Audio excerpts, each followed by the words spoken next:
Sí ves mi pantalla, ¿verdad? Sí, Sí, profe. Sale, entonces, Sí, profe. ¿de dónde sale lo de recursividad o qué es recursividad? Este es un caso muy simple, pues el de la matrushka, que es una artesanía, una muñeca que cuando tú la abres, adentro tiene otra muñequita igual, y luego la abres y tiene una otra muñequita igual, la abres y tiene otra muñequita igual. ¿Sí han visto estas figuras? Sí, profe, estoy Sí, vencido. profe. Ah, pues este es el principio de lo que nosotros vamos a conocer como recursividad. Vamos a definir que recursividad va a ser como si tuviéramos una función que dentro tiene otra función igualita y que dentro tiene otra función igualita y que dentro tiene otra función igualita y así sucesivamente hasta que tengamos la solución del problema. Entonces, tomando en cuenta lo de la muñequita, vamos a entender ahora que en computación vamos a definir la recursividad como una técnica de programación en la cual un método puede llamarse a sí mismo. Es decir, una función puede llamarse a ella misma. Entonces va a generar un ciclo. Imaginemos que tenemos una función X que dentro del cuerpo manda a llamar otra vez a la función X. Entonces vuelve a llamar a sí misma. Y luego después de un cierto proceso vuelve a llamarse a sí misma. Entonces es como si tuviéramos la muñequita dentro de otra muñequita porque en realidad es la misma función, es exactamente igual, que se está llamando a sí mismo. Nos dice aquí la recursividad o la recursión es muy importante porque es una técnica que se utiliza en algunos ejercicios para poder proveer algoritmos cortos y eficientes. Siempre que nosotros hablemos de un problema algorítmico que se resuelva con recursividad, es relativamente sencillo entender lo que está haciendo. Entonces, por eso es eficiente y corto, aunque ese término de eficiencia vamos a ver después qué implicaciones tiene. Dice, algo es recursivo si se define en términos de sí mismo. Es decir, si hay un método que se llama a él mismo. Entonces, vamos a definir que la recursividad va a tener sentido y va a tener caso cuando en realidad el problema se resuelve con él mismo. Sé que ahorita puede causar un poco de confusión, no cae todavía el concepto, pero más adelante yo creo que va a quedar muy claro. Se tienen restricciones a la hora de utilizar funciones recursivas. O sea, esto no es moda, no es que todo lo queramos hacer con recursividad porque tampoco se va a poder hacer o no va a ser lo más eficiente. Pero sí hay cosas muy importantes. Dice, no se debe utilizar la recursión cuando la iteración ofrece una solución obvia. Es decir, si lo que tú vas a hacer en realidad se puede resolver con un ciclo simple, pues no hay que quebrarse la cabeza buscando las recursividades. ¿Sí? Dice ahí, cuando el problema se pueda definir mejor de una forma recursiva que iterativa, perdón, se puede definir de una forma recursiva mejor que iterativa, pues utiliza la recursividad. Pero viceversa, si el problema se resuelve muy fácil con un ciclo, vuelvo a repetir, pues ¿para qué nos metemos en problemas de recursividad? No hay necesidad. Entonces, va a haber casos muy marcados, muy específicos, donde la recursividad nos va a brindar una buena opción y lo vamos a hacer con recursividad. Pero va a haber otros donde no es la mejor opción y no es necesario que estemos peleando para ver cómo vamos a implementar la recursividad. Es decir, no porque sea recursivo va a ser más eficiente. O sea, no tiene que ver con eso, tiene que ver con muchas otras cosas que vamos a ver ahorita más adelante. De hecho, aquí nos dice, para medir la eficiencia de un algoritmo recursivo se tiene que tener en cuenta tres cosas. El tiempo de ejecución, es decir, vamos a revisar si realmente está resolviendo el problema en menor tiempo de lo que lo haría una función que no sea recursiva. El uso de memoria. Aquí hay un punto muy importante porque todas las funciones recursivas ocupan más memoria que una función que no sea recursiva. Entonces, si nosotros tenemos un programa muy complejo, es probable que la memoria o el uso de memoria sea muy grande. Y pues a lo mejor ya no nos convenga. La legibilidad y la facilidad de comprensión, que esa siempre como que es un plus, eso es lo bueno pues de tener una función recursiva. Siempre que veamos una función recursiva es más simple de entender que una función no recursiva. Pero tenemos que tener en cuenta que el uso de memoria, por ser una función recursiva, generalmente va a ocupar más memoria que una función que no sea recursiva. Entonces aquí las soluciones recursivas suelen ser más lentas. ¿Por qué suelen ser más lentas? Porque se tiene que emplear más tiempo para gestionar los recursos. Es decir, si va a ocupar más memoria, pues ocupo que tiempo del procesador se la lleve en asignar la memoria, en revisar que haya memoria, en ir liberando los espacios de memoria y en varias cositas que se van a ir ocupando a lo largo del problema recursivo. Dice ahí, además consumen más memoria ya que se deben guardar todos los contextos de ejecución. Un contexto de ejecución es, si yo estoy ejecutando algo y me voy a cambiar a otro contexto, o sea, me voy a cambiar a otro programa, me voy a cambiar a otra tarea, tengo que guardar el estado tal cual de cómo estaba todo el procesador y todo el programa en ese momento. ¿Para qué? Para que cuando regrese a ejecutar lo que estaba haciendo, pues tenga que poder restablecer todo lo que había en los registros, todo lo que estaba en la memoria que yo estaba moviendo, para que pueda continuar y yo vea como si no hubiera pasado nada. Pero todo eso se tiene que guardar y el guardarlo pues es un espacio de memoria en el cual tengo que dejar esa información. Sin embargo, ve aquí ya muchos van a empezar a decir, no, pues pues entonces no hay que usarlo. Si ocupa mucha memoria, mejor no hay que usarlo. Si es más lento, mejor no hay que usarlo. Bueno, pero es que hay una contraparte. Y dice, y aunque tenga estos problemas, pues la recursividad conduce a soluciones que son mucho más fáciles de leer y de comprender que los que son los iterativos. Entonces, en algunos casos esto es muy importante. El que tú sepas cómo está trabajando y puedas hacer algún cambio es sumamente importante. Ahora, existen dos tipos de recursividad en general, ¿vale? Nosotros podemos tener recursividad directa y recursividad indirecta. La recursividad directa va a ser un método que se llama exactamente a él mismo. Entonces, tú inicias tu función o tu procedimiento, tu método, y en alguna de las instrucciones se vuelve a llamar al mismo método. Entonces se denomina una recursividad directa. ¿Por qué? Porque él mismo se está llamando a él mismo. Pero también podemos tener recursividad indirecta. ¿Cuándo va a suceder la recursividad indirecta? Cuando, por ejemplo, nosotros tenemos el método 1, que en alguna parte del cuerpo manda a llamar al método 2, pero en el cuerpo del método 2 se vuelve a llamar al método 1. Entonces ahí se forma como un lazo. Pero es indirecto porque no se está mandando a llamar él solo, sino que a partir de él se llamó otra función y esa función lo mandó a llamar. Y podemos generar una cadena. Por ejemplo, el método 1 manda a llamar al método 2, el método 2 al método 3, el método 3 al método 4 y del método 4 otra vez al 1.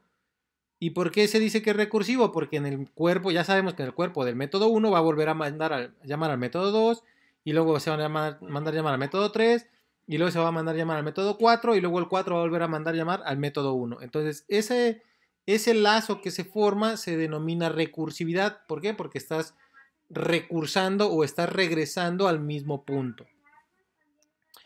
Como ejemplos vamos a tener aquí que directo, pues tenemos el método que está ahí, que recibe un entero y dice ahí n es igual a método de n-1. Esto significa que vuelve a llamar a la función método con otro número diferente, pero lo vuelve a mandar llamar. Entonces está haciendo una recursividad, está volviendo a cursar esas mismas líneas de código. Cuando nosotros hablamos de una indirecta, tendríamos un caso como aquí. Tendríamos el método 1 que recibe un entero y esos puntitos es que hay más instrucciones. Entonces, después de ahí dice n es igual al método 2, donde en realidad se está mandando llamar al método 2, pero dentro del cuerpo del método 2 se vuelve a llamar al método 1. Y entonces va a llegar otra vez a la instrucción donde va a mandar llamar al método 2 y el método 2 va a llegar a la instrucción de va a volver a llamar al método 1 y así se la va a estar llevando. Eso sería un método recursivo. Hasta aquí todos van a pensar y todos van a estar con la idea de que esto se va a trabar, pues se va a ciclar porque está regresando y regresando y regresando al mismo. Pero aquí hay una nota muy importante. Las funciones recursivas, esta es una regla, siempre deben contener un caso base, que será el que determine la finalización de las llamadas recursivas. Es decir, en algún momento debe haber alguna instrucción donde ya no se mande llamar a la misma instrucción, o más bien a la misma función, donde se rompa esas llamadas. Y ese caso se denomina caso base, que se define como una solución simple para un caso particular. Y puede haber más de un caso base, puede haber 2, 3 o 4 casos bases, diferentes casos bases, donde se esté aplicando recursividad, pero llega un momento en el que ya no vuelvo a llamar a la función. Es decir, Si nosotros estamos hablando aquí de la directa, pues va a haber en alguna parte del cuerpo del método donde ya no mande llamar al método 1. Y entonces ahí se rompe las llamadas y no se traba el programa, no se cicla, pues porque ya hay un caso base, que el caso base me va a servir como el freno, me va a decir como el caso donde ya va a parar las llamadas y hasta ahí va a tener la parte de recursivo. Ya después de que ya no se manda a llamar, pues continúa como un método normal. ¿Hasta aquí alguna duda de lo que dije? No, ninguna. ¿Se entiende que es un método recursivo entonces?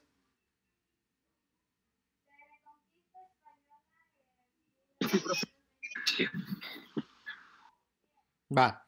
Vamos a hacer unos ejercicios ahorita rápidos en NetBeans para que lo vayan abriendo. Vamos a hacer el factorial iterativo y vamos a hacer el factorial recursivo para ver la diferencia de cómo está trabajando. ¿Sale? Aquí les pongo el código de lo que sería el factorial recursivo. Si le quieren sacar un screenshot o le quieren sacar una foto o lo que ustedes quieran, ahorita de todo lo vamos a hacer en NetBeans para generar lo que sería un factorial iterativo y luego después vamos a hacer un factorial recursivo. ¿Sale? Bien, profe. Entonces déjenme quitar esto y nos vamos a pasar a NetBeans. Pues aquí en el mismo de bórrame, dígame. Si está grabando la clase, es que, bueno, yo no tengo ahorita la posibilidad de utilizar NetBeans, profe. Ah, sí, la estoy grabando, la voy a dejar ahí. Ok, gracias. Sí. Entonces aquí vamos a generar una nueva clase que se va a llamar factorial.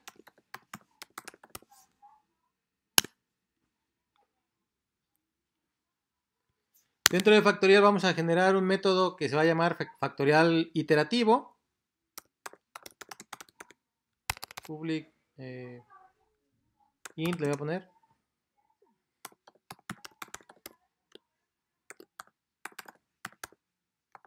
Factorial iterativo. Y va a recibir una variable que va a ser el valor del n, que sería el número al cual nosotros le vamos a sacar el factorial. Una vez que saquemos el factorial, pues lo vamos a retornar aquí. ¿Hasta ahí todo bien? ¿Puedo continuar? ¿Me espero? ¿Qué onda?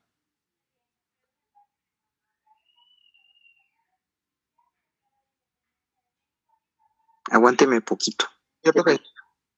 Chale, vale. Pues eso es lo que estamos creando. Aquí voy a dejar por un ladito también el código de este por si se alcanza a ver. No se alcanza a ver. De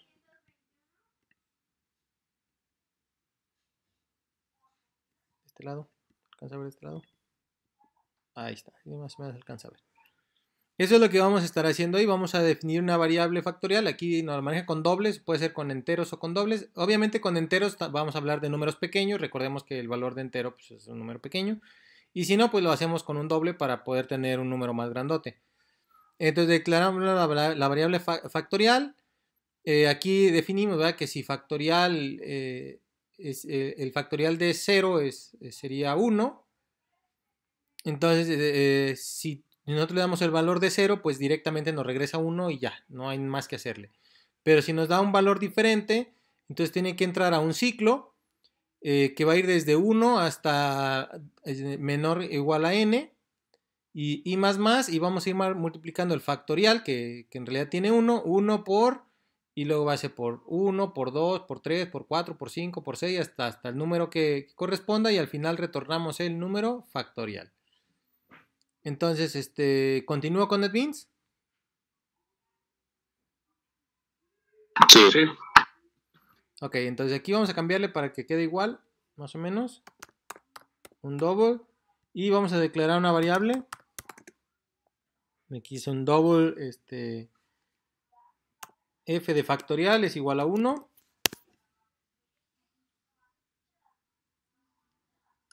Vamos a darle aquí un for. Bueno, así como está ahí, acá en el código, pues es una condición para cuando tú le pones un 0. No haga lo de acá.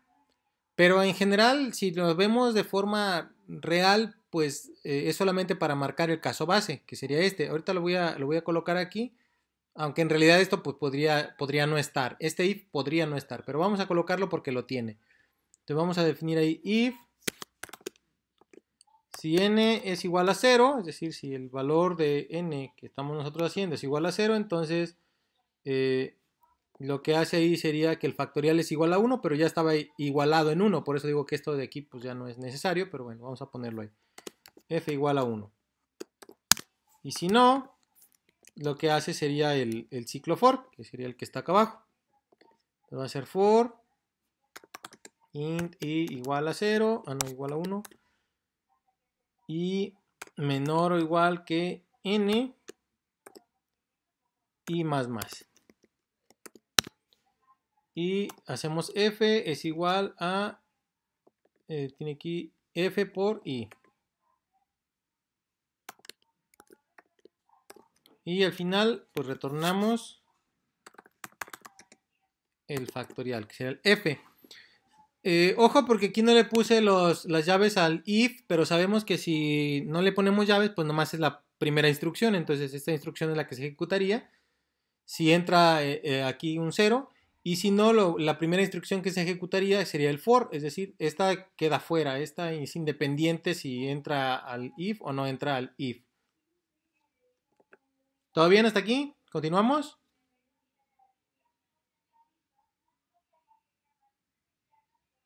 Espérame, profe.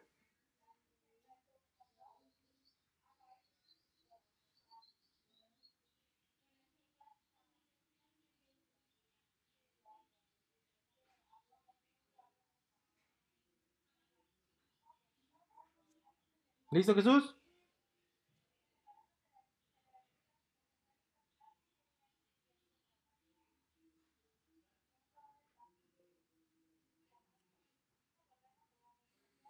¿Continuamos?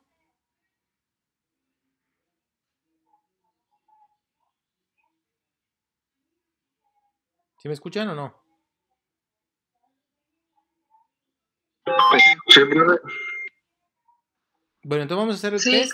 Vamos a hacer el test para completar esta parte. Entonces vamos a darle aquí New Java Class. Test factorial.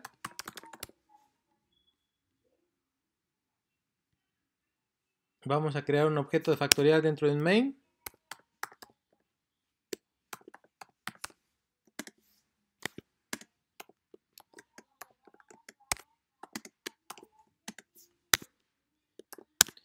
Y vamos a llamar la función recursiva. Entonces vamos a ponerle aquí double r es igual a f punto factorial iterativo de 5.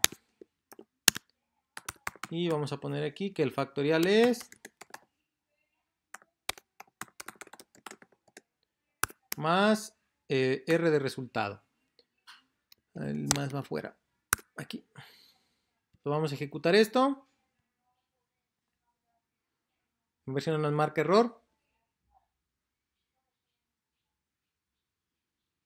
Si el factorial es 1, obviamente no funciona. Vamos a ver qué pasó. Nosotros enviamos aquí el número 5. Aquí llega el número 5.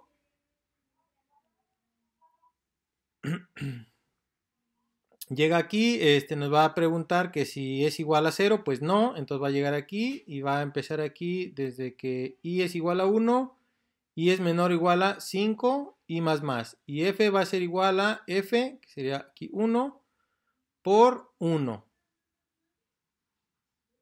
Y luego aquí va a llegar y va a ser f es igual a... ¿Cuánto tenía f? Tenía 1, 1 por 2, 2. Y luego aquí 2 por 3, 2 por 4, de lo que se resulta por 4 y por 5. Entonces aquí vamos a ver por qué no dio el resultado.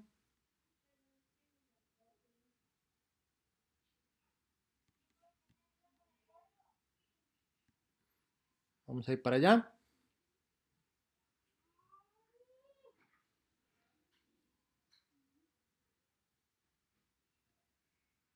Entonces aquí llega, se fijan, f vale 1.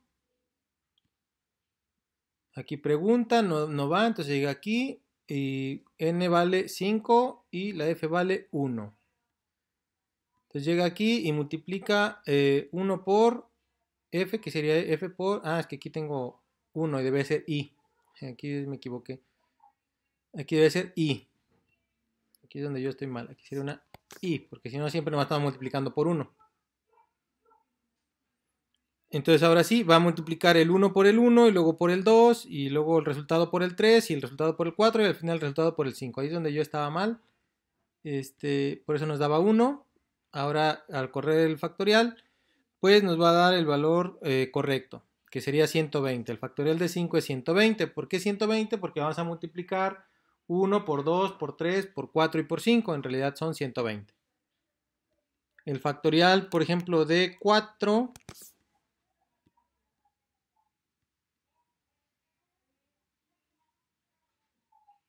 sería 24. El de 3 sería 6, si mal no recuerdo. Ahí está. Y así sucesivamente. Si le doy 0, pues me va a mandar que el factorial de 0 es 1. Porque así lo definimos. Aquí está. Si le pongo el factorial, por ejemplo, de... Ojo aquí, porque si le pongo un número grandote, empieza a darme un número totote. El factorial de 10 es este numerote. Entonces aquí, factorial de 5, ya definimos que es 120.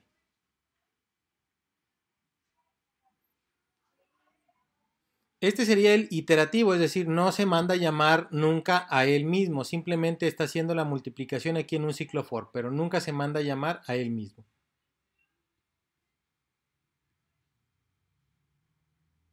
¿Hasta aquí todo bien? ¿Se puede regresar al código de factorial? Sí, claro. Sí, profe.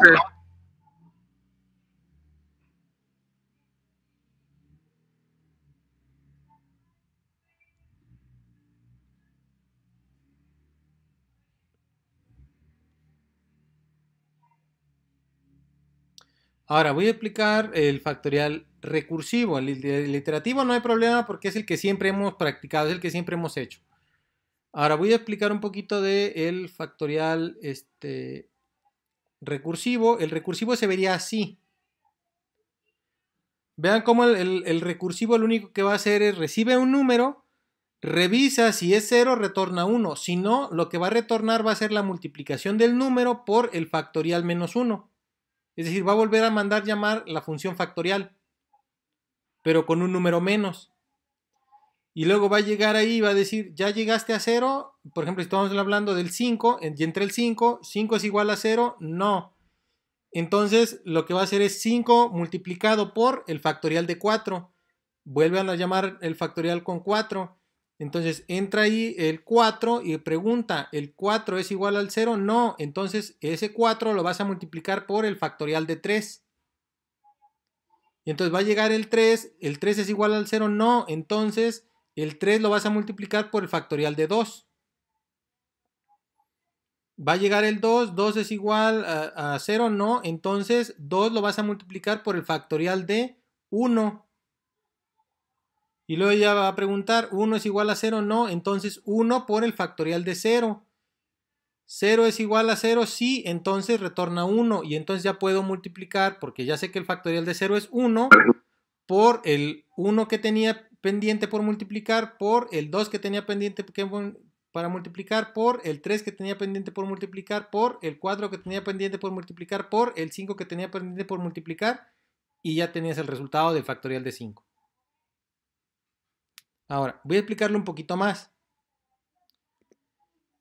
Aquí está, miren, en la parte izquierda donde están los números rojos, déjenme ver si, es que aquí creo que no tengo la opción de, voy a poner aquí. Sí, creo que se ve mejor. En esta parte donde están los números, se fijan aquí yo tengo, si estoy hablando del factorial de 5, pues tengo que el factorial de 5 es 120, pero lo que hace es 5 por, y ya no tengo esta parte, entonces lo que tengo que hacer es volver a llamar el factorial de 4, pero el factorial de 4, aunque yo sé que es 24, es 4 por y no sé cuánto, porque no se sabe el factorial de 3. Entonces voy a tener que ir a llamar el factorial con 3. Y va a ser 3 por algo que todavía no sé qué es. Entonces tengo que ir a sacar el factorial de 2. Pero el factorial de 2 ahí todavía, digamos, todavía no lo puedo tener. Entonces tengo que ir al factorial de 1. Entonces todavía no lo puedo tener. Entonces voy por el factorial de 0. Y cuando ya encuentre el 1, cuando ya no haya más llamadas, entonces ese 1 me lo traigo y ya puedo multiplicar 1 por 1. Pues va a ser 1. Y luego ese resultado lo voy a multiplicar por el 2 que tenía pendiente. Ya me resulta un 2. Y luego ese 2 ya lo voy a poder multiplicar por el 3 que me hace falta para poder dar 6. Y luego ese 6 lo voy a poder multiplicar por el 4 que me hacía falta para poder obtener el 24. Y ese 24 lo voy a multiplicar por el 5 que me hacía falta para poderlo obtener el 120. En la parte donde dice n factorial igual y está la llave, estos son los dos casos. Cuando hablábamos de las funciones recursivas debemos identificar lo que es el caso base y lo que es el caso que no es base y va a ser la recursión. Entonces, en el caso del factorial nosotros vamos a decir que si n es igual a 0 es el caso base, vamos a regresar 1.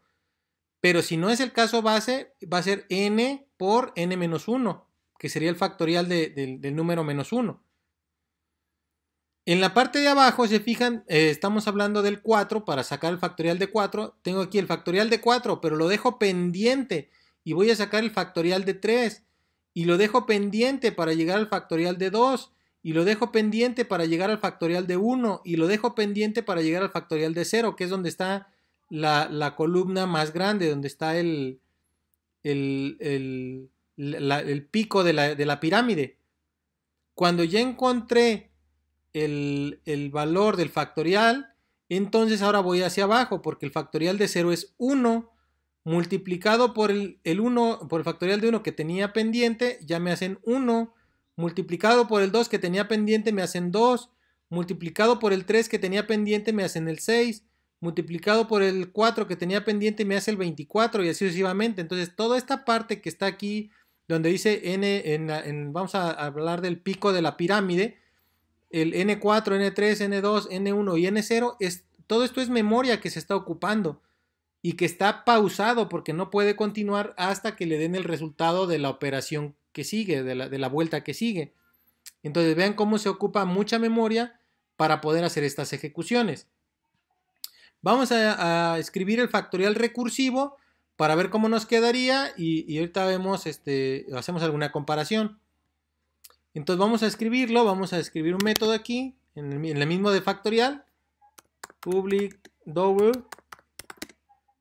factorial, voy a poner aquí factorial recursivo, que recibe también un entero n, que es el valor del número que vamos a generar.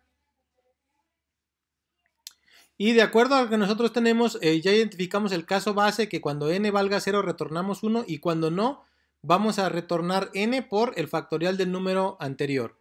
Entonces lo que vamos a hacer aquí es, si n es igual a 0, pues ya retornamos un 1, porque ya es el valor del factorial. Si no, entonces lo que vamos a tener que hacer aquí es hacer una multiplicación, hacer un return de n, que es el número que nosotros tenemos, multiplicado por el factorial recursivo, o sea, llamamos a la misma función, del valor de n menos 1. Esto es, vamos a ir a sacar, si tenemos aquí como entrada un 5, vamos a ir a hacer a buscar el factorial de 4. Y luego cuando lleguemos al 4 vamos a ir a hacer el factorial de 3. Y cuando llegamos con el 3 vamos a ir a hacer el factorial de 2. Y cuando llegue el 2 vamos a ir a hacer el factorial de 1. Y cuando llegue el 1 vamos a ir a hacer el factorial de 0. Pero el factorial de 0 ya es 1.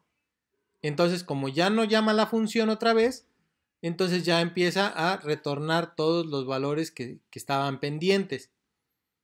Esa es la parte que viene aquí. Viene el if y viene el else. Entonces aquí me falta nada más poner el else para que esté completo.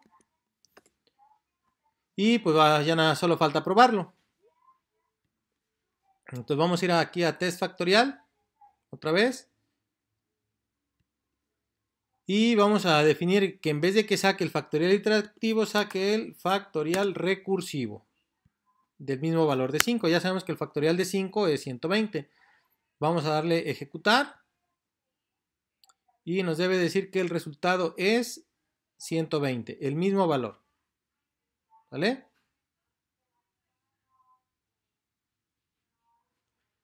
Ahora, algo aquí, déjenme darle.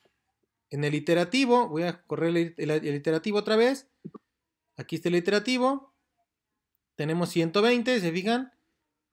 Con el recursivo tengo también los mismos 120. Ahí está, 120. Ahora vean los códigos que nosotros hicimos. Para el factorial iterativo se requirió que nosotros pusiéramos más instrucciones. Para el factorial recursivo, pues en realidad es nada más seguir la fórmula que ya tenemos, no hay más que hacerle. Es más simple, es más fácil de leer que entender qué está haciendo esto. Esto yo sé que es un factorial porque aquí lo dice, porque aquí dice factorial. Pero aquí es más simple porque lees n por la misma función menos 1 por la misma función menos 1, entonces eso es un factorial. ¿Dudas? No. No. Ok, ahora ¿puedo continuar o me espero un poquito? Todo bien, profe, todo bien. Va, entonces voy a continuar. Voy a poner aquí un breakpoint en la parte 4, aquí está este. Primero con la parte de iterativo, factorial iterativo, y le voy a dar debug.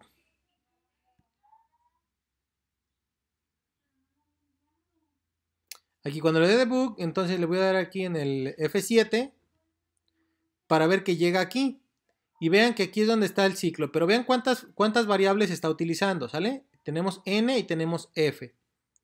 Entonces cuando llegue aquí, se agrega ahí y el ciclo se empieza a dar aquí, el resultado se empieza a dar aquí. Entonces vean cómo aquí tenemos los valores que se están generando. Entonces es iterativo porque no hay más que hacerlo. Ya nos da aquí el valor del factorial y se acabó.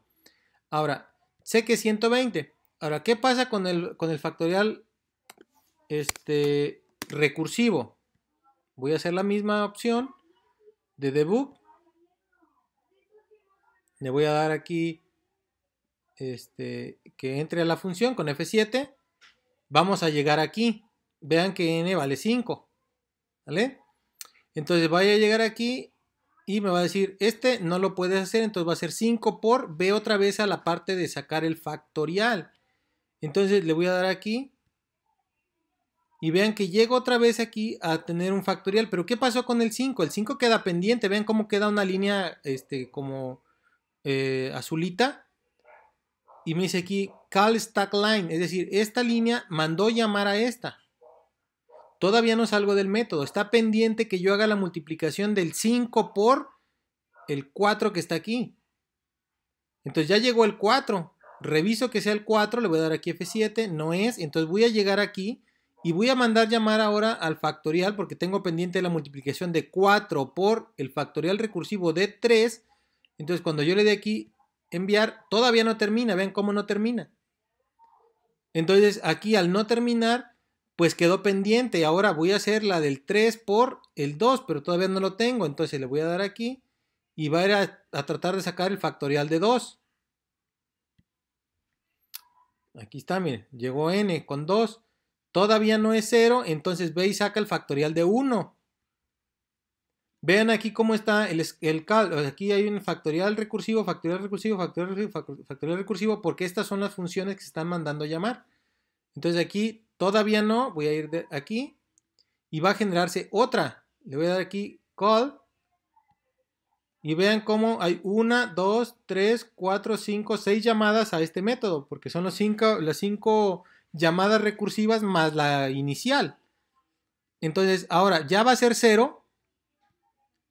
Aquí en la 28 vean que aquí hay una llamada que dice recursivo. En la línea 28 ya no llamo a recursivo, sino que directamente ya regreso 1. Eso significa que cuando yo le dé clic aquí, paso directamente a esta que estaba acá. Ya sé cuánto vale. Vale 1. Entonces ya voy a poder multiplicar 1 por 1. Vean que aquí la n vale 1. Cuando yo le dé clic aquí otra vez, aquí va a desaparecer esta llamada que está pendiente. Le voy a dar aquí otra vez. Y ahora ya sé cuánto vale esto. y ahora lo tengo que multiplicar por 2. Entonces le voy a dar otra vez aquí y va a desaparecer otra llamada, que es de las que está pendiente. Y ahora lo voy a multiplicar por 3. Entonces otra llamada se está desapareciendo. Y aquí otra, ¿sale? Hasta que multiplique por 5. Entonces aquí voy a volver a hacerla. Y ya me regresa el valor de 120. Entonces aquí ya, cuando le dé siguiente instrucción, ya R vale los 120, que es las llamadas. Pero aquí lo importante son todas las llamadas que se hicieron. O sea, imagínense, por ejemplo, que nosotros tenemos muchas llamadas. Lo voy a hacer aquí. Entonces aquí voy a dar stop.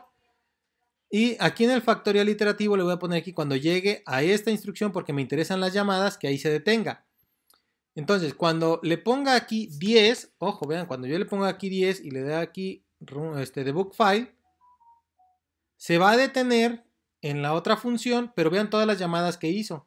Todas estas llamadas están pendientes, porque esta es la del 0, que me va a regresar un 1, que se va a multiplicar con el 1, con el 2, con el 3, con el 4, con el 5, con el 6, con el 7, con el 8, con el 9 y con el 10. Estas llamadas se están haciendo en relación a la línea que quedó pendiente por ejecutarse, que es esta de acá. Eso no sucedía en un iterativo. En un iterativo no había estas llamadas, porque directamente solo se hace una operación. Pero en los recursivos, aun cuando es más fácil de entender, es más fácil de trabajar, requiere más memoria, porque en cada una de estas llamadas, pues tiene que guardar el estado de cómo estaba anterior, para que cuando regrese sepa por cuánto tiene que multiplicar. Ahora voy a detener esto aquí y le voy a poner un número todavía más grande. Supongamos que le pongo 100. Le voy a poner aquí debug file. Y son un montón de llamadas. O sea, son 100 llamadas que quedaron pendientes y que todavía no se pueden ejecutar. Entonces es lo que estaba acá en la parte de la pirámide. O sea, aquí hay 100 operaciones que todavía no se pueden hacer, que se quedaron pendientes, y luego después se van a ir solucionando una por una hasta llegar a que no haya ninguna llamada. Entonces esto de aquí lo hace que requiera, que ocupe más memoria que un iterativo. En el iterativo pues no existe esa parte, pues en el iterativo solamente es una variable que se está multiplicando y no pasa nada. Pero en el recursivo, al volver a hacer una llamada, se genera un stack, o se genera una llamada extra, y se tiene que guardar el estado para que cuando regresemos sepamos cómo va a funcionar. ¿Dudas hasta aquí?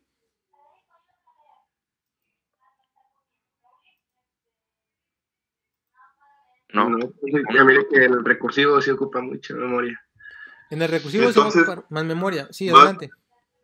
Entonces, ¿cuál de los dos sería más recomendable usar? La respuesta va a ser, pues depende, ¿no? O sea, ¿qué requieras? En los dos, en general, obtenemos los 120, que es el resultado de la operación, o sea, el resultado del factorial. Con uno es más fácil escribirlo. ¿Por qué? Porque simplemente escribimos prácticamente la fórmula, que sería la que está aquí. Si te fijas, es extremadamente pequeño. No nos metemos en problema. Entonces, pensarlo, ese tipo de instrucciones, ese tipo de ejercicios en iterativo es complicado. Pensarlo en recursivo es súper simple. Ahora, en su contraparte, si el ejercicio, y lo decía ahí en las diapositivas, si el problema al que te enfrentas se resuelve bien fácil con un for, pues no tienes que pelear con el iterativo, porque en el recursivo, porque en el recursivo tienes que ver cuál es el caso base, y si no puedes identificar ese caso base, pues recursivo va a estar bien complicado. Entonces vamos a utilizar el que se requiera. Esa va a ser la respuesta. ¿Cuál es mejor? Pues depende del ejercicio o del problema que te estén presentando.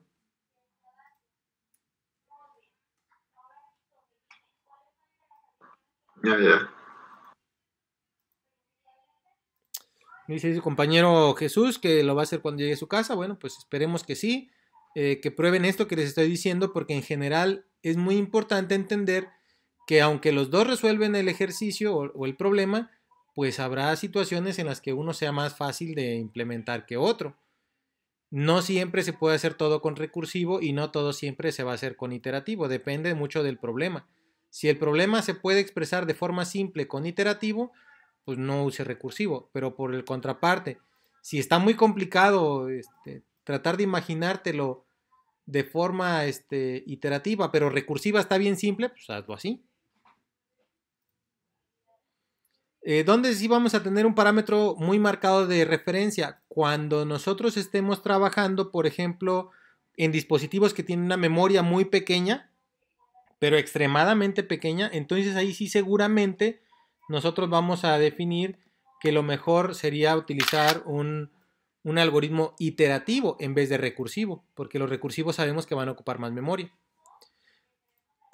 Un punto interesante aquí para que no nos pase, por ejemplo, ¿qué pasa si yo aquí no tuviera esta parte?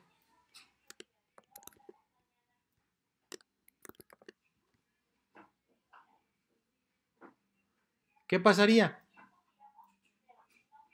Regresarían números negativos. Sí, claro. Sí, Que claro. se va a ciclar, pero las llamadas Porque me no van tiene a un hacer, parámetro, ¿no?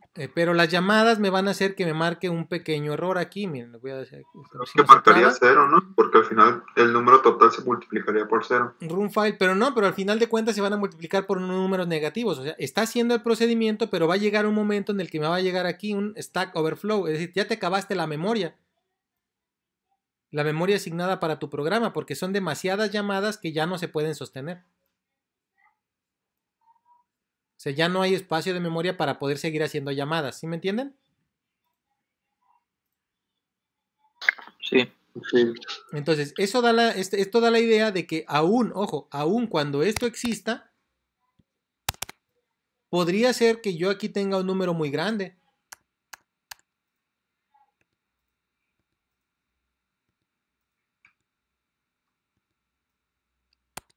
Y a lo mejor estas llamadas ya no las soporta.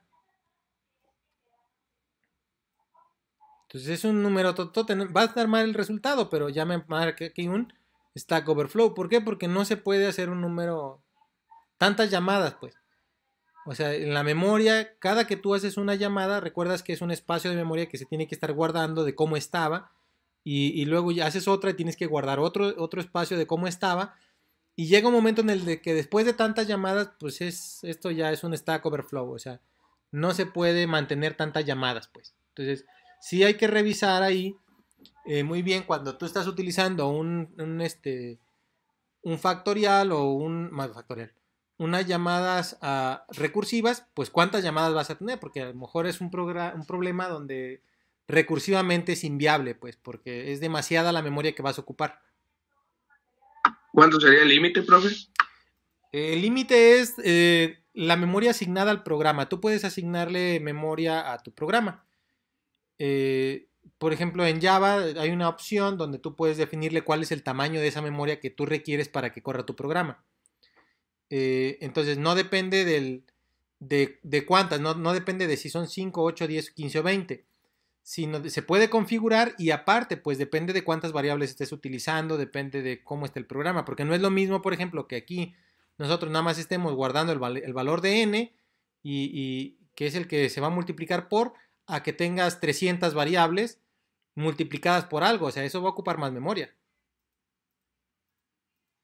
Entonces no hay un número real, un número específico, porque depende de tu programa, pero se puede ampliar. O sea, si yo aquí quisiera más llamadas con ese numerote, seguramente sí se puede si le amplío la memoria para que use mi programa más memoria de la que estaba asignada normalmente. Que normalmente no se les asignan gigas, pues se les asignan unos cuantos megas, pero si tú quieres asignarle más, pues se pueden asignar más. Hay opciones para asignar más memoria. ¿Dudas hasta aquí? Gracias por aclararme esa duda. ¿Dudas? No. No, ok, entonces se llevan tu tarea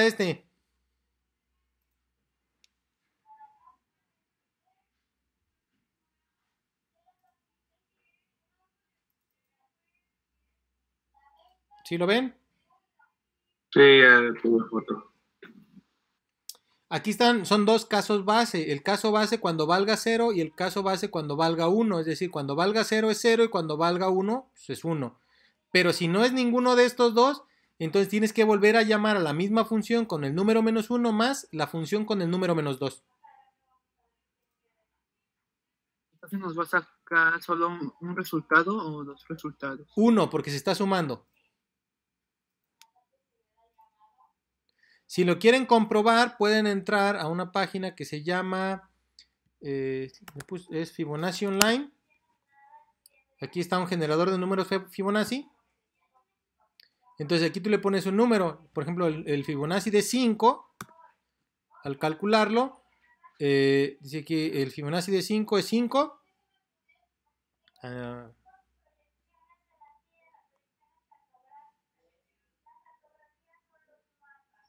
Si le pongo aquí por ejemplo 20, este es el número Fibonacci, ¿vale? El Fibonacci de 6, por ejemplo, es 8. El Fibonacci de 10 es 55.